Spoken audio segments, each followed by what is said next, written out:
Hello, everybody, and welcome to the Glory Reds podcast. It's your boy, Don Benito. And in today's Manchester United news, today we're going to talk about the latest and what has been going on at Manchester United. And I'm pretty sure every single one of you listening to this is buzzing as much as I am because who is this team? Like, do you guys recognize Manchester United right now? Like, because I don't. I don't.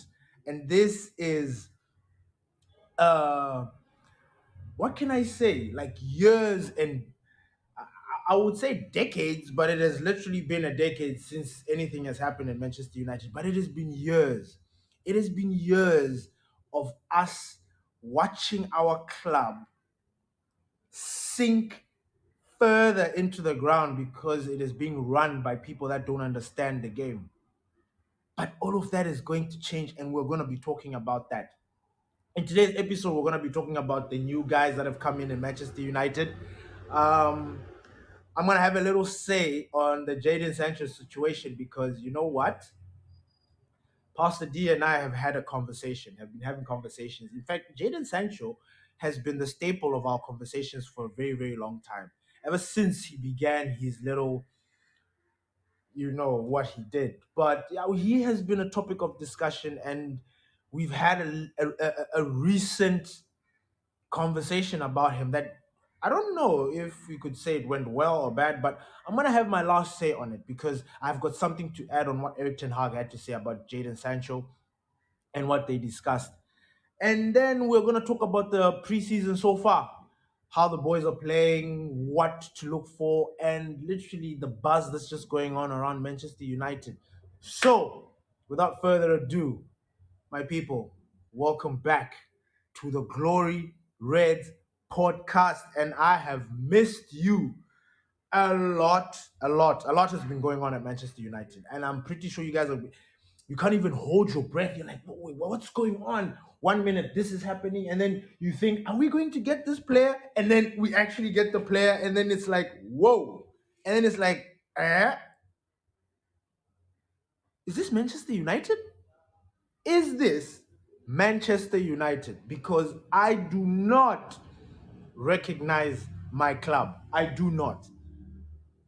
I do need to say one thing, and I need to give a big, big, big shout out to my boy Pastor D because last season, and you know what? Last season, Pastor D called this. He called it at a time when I was literally not having anything to do with Manchester United. I was disappointed at that Chelsea loss where I thought we could have won, and that game actually could have been a kind of a tipping point for us into the season. But I was really, really down, and I was not having any of it. I was there thinking Ineos this, and I'm like, nah, I'm not buying it. I just thought that we were going to have the same kind of nonsense happening at Manchester United for the past decade or so, or ever since Sir Alex Ferguson left. So I was upset. And I remember saying, I don't care I don't trust these guys. I don't think these guys are going to do what we need for us to get better. I remember I was upset. I was emotional. And Pastor D was like, whoa, whoa, whoa, whoa, whoa, whoa. Whoa, Benito, relax. Relax, Benito, relax. Ineos got this. Sir Jim got this. Sir, the Sirs have got it. He told me, and at the time, like I was really fired up. I was very, very angry at the club. I was very angry at the players. I was angry. I was angry. And I didn't understand it. And okay, no, I did. Because I've been supporting these guys because I actually believed there was going to be a turnaround. And these guys just didn't get it. And I got it because, we had one of those weird, very, very strange seasons. And I pray to God we never have something like that ever again in the near future or anything like that. But Pastor D set me down and he was like, yo, Ben, listen, what Ineos is trying to bring to Manchester United is none like what we've ever experienced at Manchester United before. These guys are bringing football people. The difference between the Ineos regime and the Ed Woodward regime is night and day. Like, You look at the people that have come in from the top, Barada, Ashworth, Brailsford, like all these guys are footballing people. And this is exactly what we wanted at Manchester United. Not Ed Woodward, who is a banker or an accountant or whatever, and he signs players like, he's like, nah, if you sign this player, the opponents are going to be scared. That was the kind of negligence that was happening at Manchester United. And those days are long gone. Long gone. Gone are the days gone are the days where we want a particular player and we try to go for him, or we make some noise, but if Real Madrid comes in, if Barcelona comes in, if Chelsea comes in, or Bayern Munich comes in, they always used to take the players that we want. This Manchester United that I am experiencing right now, and that's putting this idiotic smile on my face, is incredible. Already, two signings in. Signings that I never actually I didn't expect Ineos to get these signings in at the speed and rate that they got them in. Like I know I'm not the only one. Like I'm also sitting here like I literally am not the only one thinking, wow, I'll have some of that. Like whatever those guys are smoking, I want it because they're doing everything. But the job is not yet done. There is still plenty to be done at Manchester United. A lot. We still need to bring in another midfielder. We still need to bring in maybe two more defenders, a centre back and maybe a wing back, be it left or right. We need to bring in a winger, I think. Do we? Nah, we've got plenty of wingers. That was a joke, by the way. But we have the players, and I am so happy with everything that's going on. Joshua Zirkzee, we signed him from Bologna. Dutch international, was at the Euros, never really got a lot of time to play, but had a very stellar season with Bologna last season in Italy. He's a versatile attacker. He is the attacker that is going. Literally, you know what? Since Martial left, this is the good guy to come and replace him. I still think we need to add another striker, but I think for now, Joshua Zirkzee actually does. I mean, he ticks the boxes, and he'll actually give Rasmus a very good competition in that striking position. I mean, the Manchester United I remember from back then, we had 4, 5 strikers in that squad. So we are kind of light in the striking position, but I'm pretty sure that Ineos are looking at that and are going to fix it. And then the midfield situation. Personal terms have been agreed with Ugarte. Ugarte is an Uruguay international. I think he's 23 years old. Plays for PSG. They signed him from Sporting Lisbon last season, and he is the answer to our prayers in terms of defensive midfield position. Ugarte has agreed personal terms with Manchester United, but that doesn't mean that the deal is done. That doesn't mean that the player is there with us. PSG and Manchester United still need to find common ground. PSG are looking for some ridiculous amount of money, which we understand, but you know how it is. Negotiations. So I really believe and hope that Manchester United secure this because Casemiro is up for sale. Scott McTominay is up for sale. Ericsson is up for sale. Those are the midfielders that have been. Hannibal is up for sale. Like those are the midfielders that, if you look at the future of what Manchester United is trying to build, they don't seem to be part of the future. So we need to bolster our midfield situation. And Manuel Ugarte is somebody that we need to keep an eye out for him. Keep an eye out for Manuel Ugarte. He's a very solid defensive midfielder. During the Copa America this season, I watched the Copa America. He was good. He was good. He was in the midfield with Fede Valverde. It was crazy. So I think he's a very good, suitable midfielder to bring in. Not to forget, there is also another defensive midfielder that's on our radar, and he's Zubamendi. He plays for Real Sociedad. Very, very good Spanish defensive midfielder. Very good. Very good. He played in the Euro. He's neat, he's tidy. I like that. I like my defensive midfielders not looking like they're doing so much, but and you don't see them, but you see them.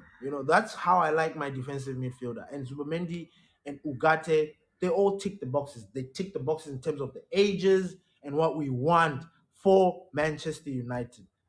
Guys, there is so much buzz going on at Manchester United. I don't know if you guys are feeling the same way, because I am. I am excited. I am at a point where I am not even sure if. Now, I will not do that. Naturally, I wouldn't do that. But I know if I was somebody else, I would have been like, we're winning the league. Nobody can stop us right now, because that's the confidence and that's the energy that Manchester United is giving right now. We're giving big boy energy, if you know what I'm saying. And I am loving it. Lenny Yoro, the defensive generational talent that we have just acquired from Leo. Oh my God. Oh my God. Yoro. Guys, what a player. What a player. Like, what's also amazing about all this is, like, we signed a player that Real Madrid were desperate to get. Obviously he wanted to go to Real Madrid, but obviously we managed to persuade him or speak to him. But I'm pretty sure in his heart of hearts, he was seeing himself at the Santiago Bernabeu. But we managed to bring him in. And we've brought the guy in. This guy fits into our squad like a glove, and he's 18 years old. This boy plays like he has been playing for decades. The confidence, the assurity, his power, his speed. I can't believe we have this player. Like, when was the last time Manchester United went out there, acquired a player that the rest of the world were, like everybody, like everyone was hot for the guy? Like, when was the last time? And then we get Euro, and his display yesterday against Rangers was amazing. It was 45 minutes or 23 minutes, whatever it was, short period of time, but wow. Wow, wow, wow, wow, wow, wow. I can understand when people start losing their mind and start thinking that, what, we're gonna win, because wow.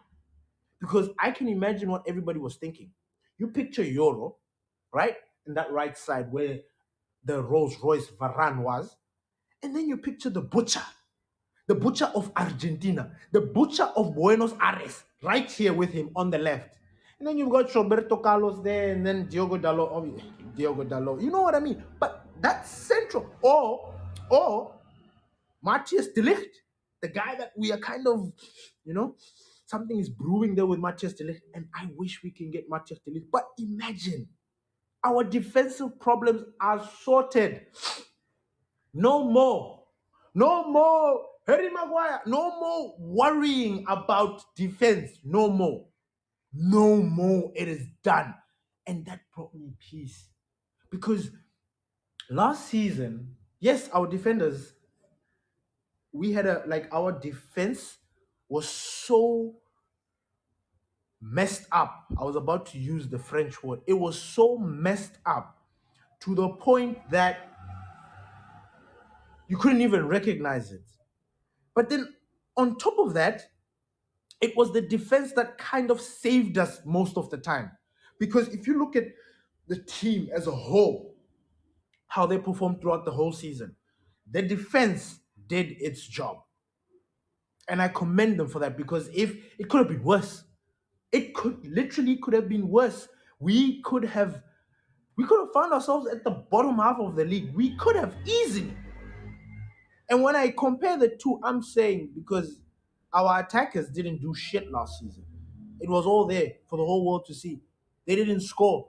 Our front three, four, five, six, whatever you want to call them, did absolutely jack shit last season compared to the defensive duties that our defenders did. So we have fixed our defensive issues. We are fixing them. I mean, something is cooking, something is brewing there. But What about our attack? What about our attack? Yes, we watched these past two preseason games. The first one, I don't even want to talk about it because it was literally the first game. This second one, there was a little bit of fight and bite in it and a little bit of something that you can chew on. But it's still not enough. It's still not enough. It is still not enough. But I am pretty sure you guys are happy. I am happy. I couldn't be more happy about how Manchester United is moving right now. There are still players that need to leave. There's still players that need to leave. Casemiro seems like he's somebody that's going to leave. Yes, he's donning our captain's armband during this preseason, but he's somebody that we are looking to making some money off. I don't want Bissaka, another one who, by the way, personally, I don't get unless you're trying to bring in another hybrid right back sensation. Cool, but if you're just gonna get rid of one Bissaka just for the sake of getting rid of him, that is a problem. That is a problem because I know Dalot is not going to do it all by his own. I don't think Dalot is going to stay fit the whole season. I don't. And if he's not there, are we going to do that whole thing of now bringing in players or trying making players into try getting players to play positions that they're not used to? Is that what we're going to do? Nah, keep on Bisaka. You know what I mean? Keep him. And then we've got this whole situation with Ericsson. Nothing has been said. Sofian Amrabat, he's somebody that we're looking to keep. I wish we keep him because we really need to bolster that midfield. And I actually like the profile of midfielders that we have at the moment. Because if you look at Sofian Amrabat, if you look at Ugarte that might be coming in, you look at Zubamendi that might be coming in, you look at Kobe, you look at Collier, the youngster in the academy. These kids or these players have got a defensive side to them, like it's a stability kind of trait when it comes to playing in that midfield. And that is something that we've not had. We've just had attacking midfielders. Midfielders that just want to go there and score and do things and create and try and do this. Nah, nah, nah, nah. We've got players that can sit deep and do things. And that is music to my ears. So, and now I'm going to move on to the topic, and I really wish that I don't get to talk about this, but I'm pretty sure that I will, because Pastor D and I mean, we tend to say that nah, we're not going to talk about this, but we find ourselves talking about it anyway. You know, we always find ourselves going back to this, and I'm just gonna bring it up. Pastor D yesterday asked me a question. He asked me how I felt about Jadon Sancho coming back. And obviously, the way Pastor D asked me the question, I didn't listen. I didn't listen to respond or respond to listen, whatever you want to call it. I just jumped in on him. I'm like, hey man, hey, Danto can miss me, blah blah blah. But obviously, I had the information that he had had a discussion with Eric Ten Hag and that they had squashed the beef and that they were moving on.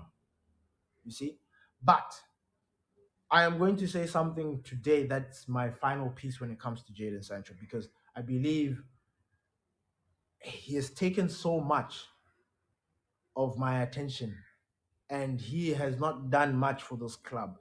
And I don't want to waste my time. I don't want to waste my time on Jadon Sancho, on a player that has not really lived up to his name. So I am going to always give Jadon Sancho praises for the games that he plays and he does well. If he scores a goal, I'm going to celebrate because I'm a Manchester United fan. You know what I mean? Yes, I had very, very strong opinions about him last season. And I really, personally, I wouldn't lose sleep if he wasn't at Manchester United. That's just my personal opinion. I don't mind him being there. But what he did last season really showed me a side of him I didn't expect. It showed me a character that I don't really want at Manchester United. But you know what, this world we live with second chances, and I'm willing to do that because I have been fighting for Mason Greenwood's second chance for the longest, and I deserve to give Jadon Sancho a second chance. But what I can say, what I must tell you guys, is that he, for me, like professionally, I have lost respect for him because of what he did. It was a big thing that he did. I know a lot of you have forgotten about it, and because it's in the past, it's in the past. Cool, But if you look at it and if you deep it very, very well, you will understand that Jadon Sancho didn't really care about us, the fans. And I keep repeating this because these players play for us. We are the fans. We are the people that make them who they are. You know what I mean? So I really felt that Jadon Sancho took a piss at the fans last season, refusing to train, refusing to because man, and you know what's crazy about it? I think this whole debacle happened right around the same time the David Beckham documentary came out. And in the David Beckham documentary, you saw how David Beckham was exiled and wrongfully accused for stuff. And this man, Papa Bex, my hero, he just got on with it. He just got on with it. I didn't understand why he didn't get on with it. Last season, we needed him. We needed him last season, and he wasn't there for us. And so I don't trust him. Personally, I don't trust Jadon Sancho. However, I will not take away the football abilities that this boy has. This boy is a baller. And on a good day, on a very, very good day, when things are clicking, the unicorns are flying, and the wind speed is right, and the grass is cut, my God, he is unplayable. He is unplayable and an absolute joy to watch. And he's back. He played yesterday and he was not bad. He was not bad. I was disappointed with the one chance that Ahmad Diallo created, in the wing. Ahmad was going berserk yesterday.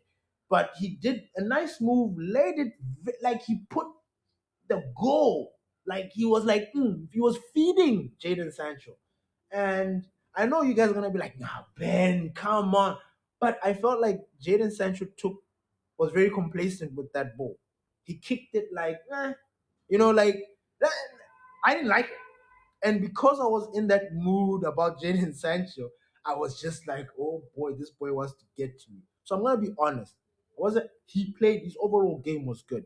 There was that one moment where I was really, really ticked off by him. But we need to talk about how did this guy just come back? Because word on the street was that Jadon Sancho's leaving. We're going to sell him for 40, cheap peanuts, blah, blah, blah. So what happened? What happened? Okay. So the gaffer had a meeting, had an interview, and he had this, and I quote, this is what he had to say about the whole Jadon Sancho situation. Take it with a pinch of salt, however you want to take it. But these are the words of the gaffer. We spoke well. Anyone can make a mistake. If the player reflects well on that, then draw a line and continue again. The club needs good players. And one thing for sure, Jadon Sancho is a terribly good player. I hope that the click will come. And after all, I hope the click will come after all. And that is will contribute, and that will contribute to our success. So the way I interpreted this is he sat down with Jadon Sancho, and I believe in that one-on-one, Jadon Sancho realized the magnitude of what he did. He realized that, listen, I've got nowhere else to go. He has to play ball. Because if he doesn't play ball, his stock market plummets. I don't know. Say what you want to say. But this is how I interpret it. He sat down there, and the gaffer, let me tell you something. This is what the gaffer has been wanting since last season. He wanted the boy to apologize. And I believe Jadon Sancho apologized. They're not saying it in so many words. You just need to learn to read in between the lines. But Jadon Sancho apologized. And this is what the gaffer wanted. So the gaffer has agreed and said, listen, man, you're a good player. You're a good player. And if you're taking ownership for what you've done and are really willing to put this behind you and work hard for me, hey man, let's go. Let's do this. And this is what I believe happened with Jadon Sancho and Eric Ten Hag. So Eric Ten Hag is cool with Jadon Sancho. I am cool with Jadon Sancho. I know you're gonna be like, wait, what? Yeah, yeah, yeah. Because I support the gaffer. I'm none of this player FC thing. Nah, nah, nah, nah. I don't support players when they do nonsense. I will never do it. Never. Never. I believe in hierarchy. I believe in discipline. That's how I was brought up. So I will not have a player's side if he's talking out of his bollocks. Like he's talking nonsense. I will not. I will not. So I respect the gaffer for really trying to put an end to this and let's focus on football because this was a taint on our club. This was a cloud that's just hanging over Manchester United, and I'm glad we fixed this thing. But personally, again, like I said, for me, what Jadon Sancho did to this club, he needs to reward us. He needs to pay back last season's bullshit. When I say pay back last season's bullshit, he needs to improve on his numbers, goals and assists. I can't accept I can't accept anything less because then what are we doing with Jadon Sancho? What are we doing? Because there are certain players who are bought to do certain things at a certain level. With Do you understand what I mean? Do you understand what I mean? And we cannot accept Jadon Sancho to just be having the whole season 5 assists, 2 goals. What the fuck is that? Eh? That is bullshit. We can't have that. So Jadon Sancho, like, man, my expectations for him are so high. I am sorry. You want to act the fool? Be prepared to deal with the consequences. Because I still don't believe fans are going to accept. Okay, maybe they will, but I think they want more. They're not just going to accept subpar. Like, you need to improve on your numbers. You need to improve on your goals. You need to improve on your contributions. Your stats just need to look like somebody who is improving and wants to be part of this squad. Other than that, it defeats the purpose of this whole thing. Otherwise, we might as well put Jadon Sancho up for sale because there is no point. And I'm sorry to sound like I have this agenda on Jadon Sancho, but I am really, really, I was hurt by him. I was hurt by him, and I really want him to understand and feel the consequences of the things that he does. I really do.